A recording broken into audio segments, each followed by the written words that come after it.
The story takes place in a futuristic world where everybody has to live underground. The people who live there have grown to be completely dependent on a machine that does everything anyone would ever need to do. The story is centered around a woman named Vashti. Vashti is the mother of a rebellious boy named Kuno. She is completely reliant on the machine and spends most of her life, as most people do in this world, going about her daily business via the machine. She is going about her daily business when her son asks her to visit him, and he doesn't tell her why. And since the situation seems sketchy, she refuses. Kuno keeps asking her to come, and he tells her that the situation is dire, and after pushing her for a while, Vashti decides to visit him. She flies to him on the airship and tries to keep to her cabin and avoid going outside, keep things as close to her home as possible.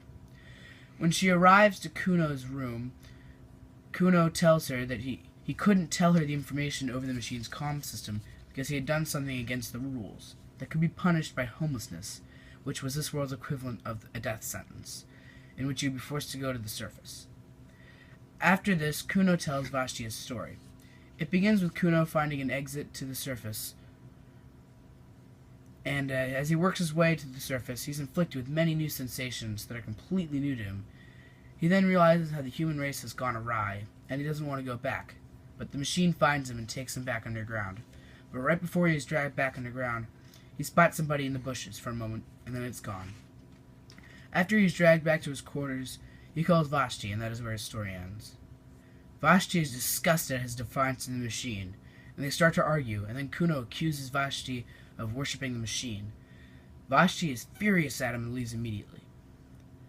Vashti restarts going about her daily business, but then the basic functions of the machine start to deteriorate, such as water and lights. Then Kuno gives her a quick and cryptic message that says the machine stops. Vashti, who is still angry at him, ignores his message and keeps going about the daily business. But after a while, the machine stops altogether, and without the machine, everybody starts dying, and the scared and confused Vashti finds Kuno in all the chaos, and tells her that they were doomed, but the human race still has hope yet. The end.